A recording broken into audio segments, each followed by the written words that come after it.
He was 7 years old. He reached out to adults himself, asking for help. A daycare worker, a police officer, a teacher. Every single time, he was sent back. On February 3, 2025, a resident of Chernyakovsk, Anastasia Gama, dialed the number of the duty station. 7-year-old Danila Treklebov had not come home. Chernyakovsk, a quiet town in the Kaliningrad region, population 35,000. Everyone knows everyone. The news spread within an hour. By evening, roughly 5,000 volunteers had taken to the streets, police, military personnel from the local garrison, Liza alert. Flyers with his photograph were posted across the entire city before midnight. Among those combing the area was Sergei Gama, a 42-year-old driver for a private company. The stepfather. He moved with a group of neighbors, responded to coordinators' instructions, checked ditches and bushes alongside everyone else. Anastasia stayed home, fielding phone calls, answering questions. The city was preparing for the morning shift. The next group of volunteers was set to head out at dawn. By that point, Danila Treklebov was already no longer alive. The stepfather had known this since Saturday evening, the mother since Sunday morning. The missing person report, the 5,000 people in the streets, the flyers, the canine units, all of it was staged. The city was searching for someone who could no longer be found alive. The story fell apart in 3 hours. They were brought in for questioning. The basis: contradictions in the mother's statements and inconsistencies in the timeline of the last 24 hours. Gama arrived at the station, remained calm, answered in one-word responses. The investigator recorded a full confession. Danila Treklebov lost his life on the evening of February 1st, inside the apartment on Rossiyskaya Street. Gama identified the location, a swampy lowland beyond the industrial zone, about 2.5 miles from the residential area. That is where he had taken a duffel bag. The investigative team deployed immediately, despite the darkness and sub-zero temperatures. By 5 in the morning at the indicated location, they found what they were looking for: 5,000 people. The bag was pulled from a shallow body of water covered with a thin layer of ice. A forensic examination was ordered that same day. Gama was detained under Article 105, an especially grave offense. A convoy transported him to the pretrial detention center before dawn. On the morning of February 4th, Chernyakovsk learned the search was over. Local telegram channels published a brief statement from the investigative committee's press office. A suspect had been detained, the circumstances of the death had been established. The volunteers who had been standing by for the morning shift went home. The man who the day before had walked beside them through the tree line, checked ditches, and responded to coordinators' instructions, was now sitting in a cell. He had known from the very beginning. He had participated in the search for someone whose life he himself had taken. The city did not yet understand that the mother had been complicit in the deception. On February 1st, a Saturday, Anastasia Gama left for her evening shift at an order pickup point. Danila stayed in the apartment on Rossiyskaya Street with his stepfather. His 12-year-old sister was also home that evening in the adjacent room. Gama was sitting on the couch. His phone had died. He demanded that Danila bring the charger. 7-year-old Danila refused. According to the investigation, based on Gama's own testimony, he got up from the couch and began striking the boy. Then 35 times, with his hands, his feet, no objects, to the head, the torso, the arms. The first grader weighed 50 pounds. Gama weighed close to 200, nearly 4 times the difference. The assault continued for, by forensic estimates, 10 to 15 minutes. Danila collapsed and stopped moving. Gama did not call an ambulance. He did not call the police. He did not call Anastasia. He placed Danila on the bed and covered him with a blanket, then sat back down on the couch. A standard apartment in a prefab building, thin walls. Neighbors would later say they did not hear anything unusual that evening. The medical report, compiled after the discovery: a closed craniocerebral injury, multiple contusions, hematomas. Cause: the cumulative effect of traumatic impacts to the head. The examiner noted that some of the injuries were of varying ages, indicating a pattern of systematic harm. The reason it all started: Anastasia returned from work late that evening. February 1st became the last day of Danila Treklebov's life in that apartment. In the morning, Gamma woke up and walked to the bed. Danila was not breathing. No pulse. He checked himself. According to his own testimony during questioning, he did not call an ambulance. He began acting methodically. He retrieved a large black zippered duffel bag from the closet, found several bricks in the yard, bricks into the bag for weight, loaded it into the trunk of his car, waited until the courtyard was empty. A Sunday morning in February, people were still asleep. He drove out of town toward the industrial zone, about 2.5 miles from the residential buildings, found a marshy lowland with an unfrozen body of water, lowered the bag in, depth, just over 3 feet, returned to the city, parked the car in its usual spot. By that point, Anastasia was already home. According to the case files, Gamma told her what had happened the previous evening. He proposed a plan. Report a disappearance. Wait a day so it would look more believable. And on February 3rd, file the report with the police. Anastasia agreed. They spent the entire day in the apartment preparing the story. They aligned the details. He went out for a walk and never came back. They cleaned the apartment. The next morning, Anastasia called the duty station. Her voice was shaking. The operator noted it in the report. The report was accepted. The mother knew. She had known since the morning of February 2nd. She knew when she answered questions about her son's habits and his usual routes. Every word in that report was a lie, crafted by 2 adults at a kitchen table. Up to that point, Chernyakovsk had known Sergei Gamma as a neighbor. On February 3rd, he went out to search alongside everyone else.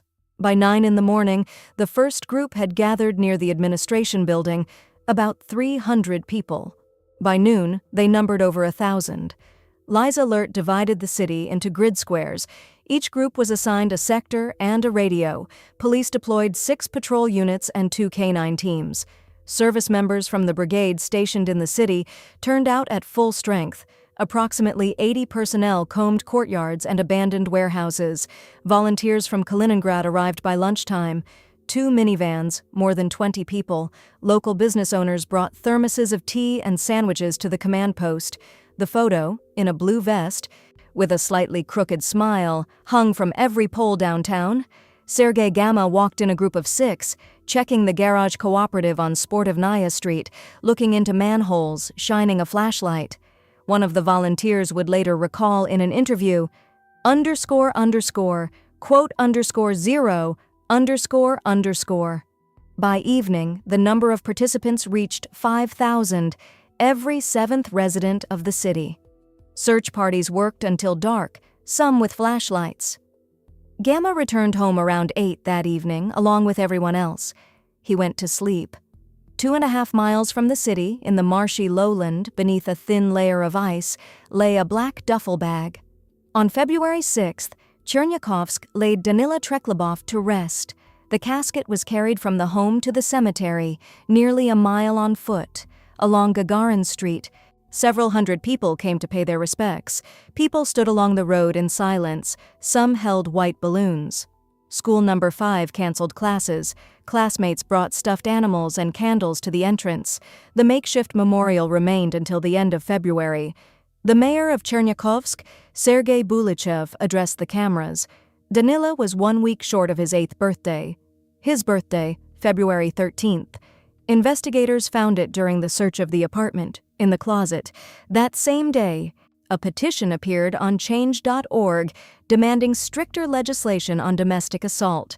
Within the first 24 hours, 8,000 signatures. By the end of the week, more than 23,000. The petition was sent to the State Duma and the Federation Council. Governor Alexei Bezprozvanik expressed his condolences and ordered a review of child protective services. The prosecutor's office launched a parallel investigation into the actions of police and social services. The city that 3 days earlier had been combing through tree lines now stood at a cemetery. Sergei Gamma was in the detention center. Anastasia Gamma was still free. The bruises were fresh, deep purple, with sharp outlines, nothing like scrapes from a fall. In March 2024, a daycare worker at the facility Danila attended noticed them on his arms and neck. She reported it to the director, who called the police that same day. 2 officers, a district officer and an investigator, conducted an inspection, documented the injuries, photographed them, and spoke with Danila separately in the director's office. 6-year-old Danila answered their questions. What exactly he said is recorded in the interview transcript filed within the case review materials. The contents of that transcript would become pivotal 2 years later at trial. Then the officers went to the mother.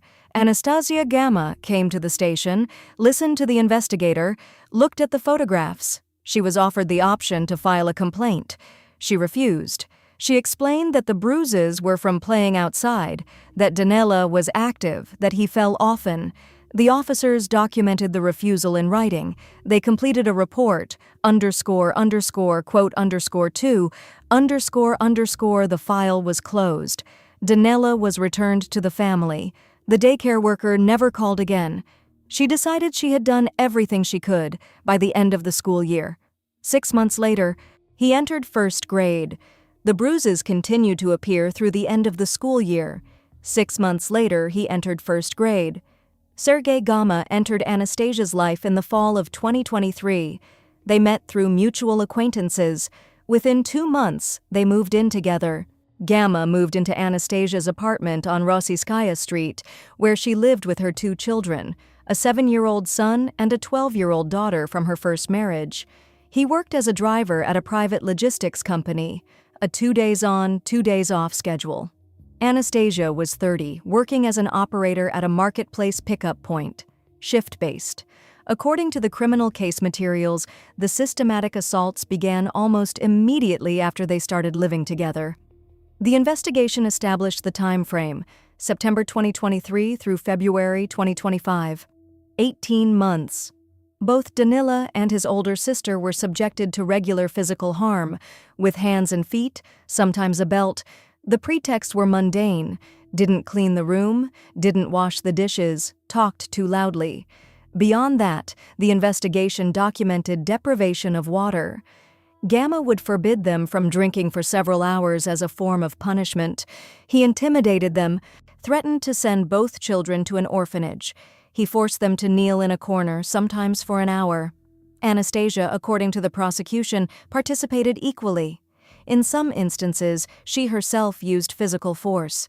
Neighbors in the building heard screaming from the apartment, but chalked it up to normal family matters. One neighbor, Tatiana, would tell investigators, 18 months, 2 minors, and a mother who allowed it to happen. September 1st. Morning. A new uniform, a new backpack, the first day assembly in the schoolyard, Chernyakovsk. He sat down at the 3rd desk by the window. The homeroom teacher, referred to in court documents as __4_, welcomed 26 first graders. Within the first week, she noticed marks on Danila's skin, bruises on his neck, elongated as if from fingers, on his face, below the right eye and on his cheekbone, on his arms, above the elbow and on his forearms. The marks appeared regularly. Old ones yellowed while new ones emerged beside them. Sometimes Danila came to school in a turtleneck with long sleeves. In a warm classroom, it looked strange. The teacher spoke to the vice principal. The vice principal spoke to the principal. The principal recommended monitoring the situation. The school filed no formal report with the police or Child Protective Services, no written memo, no call to a hotline, no request for a district officer. The teacher continued to document, making notes in her personal planner. In her words at trial, Danila was quiet and completed his assignments diligently.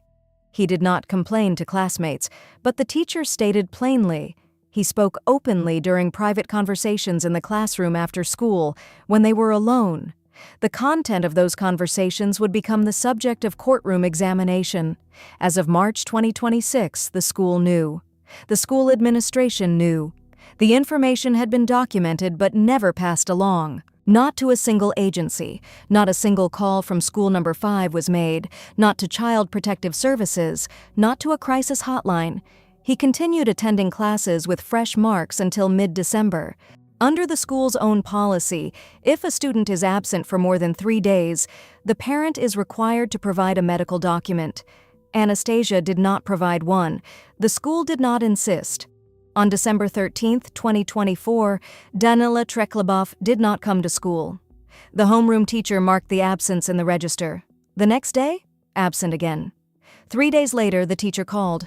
The mother answered, __quote _5 ___. The teacher recorded the response and continued teaching. For 3 weeks, Danila did not appear.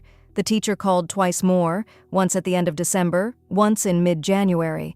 Both times, Anastasia gave the same answer, __quote _6 __. Not once in 7 weeks did anyone from the school visit the Gamma household, not the vice principal, not the social worker, not the principal. No one reported it to the commission. In December 2024, Sergei Gamma fractured the arm of Danila's 12-year-old sister, a closed fracture of the radius in the right forearm with displacement. The reason, according to the sister's testimony during the investigation, she hadn't washed her plate after dinner. Gamma grabbed her arm and wrenched it sharply. Anastasia was home. She saw it. She did not call an ambulance. For nearly a month, the sister walked around with a broken arm. No cast, no painkillers, no x-ray. They wrapped it with an elastic bandage from the first aid kit. She continued going to school, a different one, not number 5. She wrote with her left hand. The teachers noticed the bandage and asked, "I fell in the stairwell." On January 12, 2025, Anastasia finally took her daughter to the emergency room. The x-ray revealed a fracture that was healing improperly. The doctor noted the injury was at least 3 weeks old. He asked about the delay. Anastasia replied, "I thought it was just a bruise. I didn't think much of it." On January 13th, the sister was admitted. A cast was applied. The medical chart read, "Household injury. Fall in a stairwell." The medical staff did not notify the police, did not call Child Protective Services, did not question the mother's account, despite the 3-week delay and the nature of the fracture. The sister spent 5 days in the hospital, then returned home to the same apartment. 19 days after her discharge, Danila Treklebov lost his life. 6 points on a single timeline, and any one of them could have been the last. September 2023. Gamma moves into the apartment. The assaults begin. The system doesn't know. No one reported it. March 2024. A daycare worker notices the bruises, calls the police. They arrive, document everything. The mother withdraws the complaint. Report, family, stable. The first opportunity, missed. Fall 2024, Danila in 1st grade. The teacher sees the bruises. No call to police. Second opportunity, December 13th. Danila stops attending school. Were there warning signs? Yes, every single one was documented, but not a single one was followed through. And on February 7th, 2025, one day after the funeral, investigators came for Anastasia. The arrest warrant was issued by the Chernyakovsk court. The charges, Article 156 of the Russian Criminal Code, failure to fulfill parental obligations accompanied by cruel treatment, and Article 160, assault against minors. The time frame, September 2023 through February 2025. The investigation classified Anastasia's actions as joint with Gamma's, deprivation of water, systematic intimidation supported by neighbor testimony, participation in physical assaults supported by the testimony of the minors. During her first interrogation as a defendant, Anastasia took an ambiguous position. He was in control. Every step I took, I couldn't stand up to him. And then she said the phrase that every major federal news outlet would go on to quote, "What they did is now in custody, and both of them in the same building through the wall." There is one key document in the case file. Anastasia's signature on the refusal to file a complaint. March 2024. The hallway of the apartment on Rossiyskaya Street. The district officer and the investigator had arrived after the call. Danila had already been interviewed at the daycare in the director's office. Anastasia let them in calmly. They walked through the apartment. Clean. Food in the refrigerator. Danila had his own bed, a toy box in the corner. Without a complaint from the legal guardian. An inquiry under Article 116 could not be initiated independently. Anastasia refused. She said, "The bruises are from playing. Danila is an active boy." After Danila Treklebov's death, the investigative committee opened a parallel criminal case on official negligence, Article 293 of the Russian Criminal Code. The subjects, police officers who had responded to the check in March 2024, as well as officials from the education and healthcare systems who had contact with the Gamma family. Alexander Bastrikin personally instructed the head of the Kaliningrad regional office to report on the progress of the investigation. The directive was issued publicly during a formal briefing.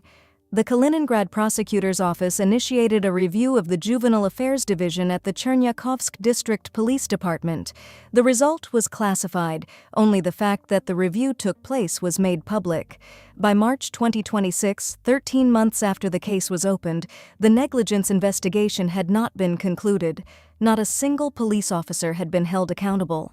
The district officer who wrote the report, "Family Stable," continues to work in the same department. The investigator who recorded the mother's refusal was transferred to another district, per his own request, not as part of any disciplinary proceedings. The principal of School Number 5 retired in June 2025.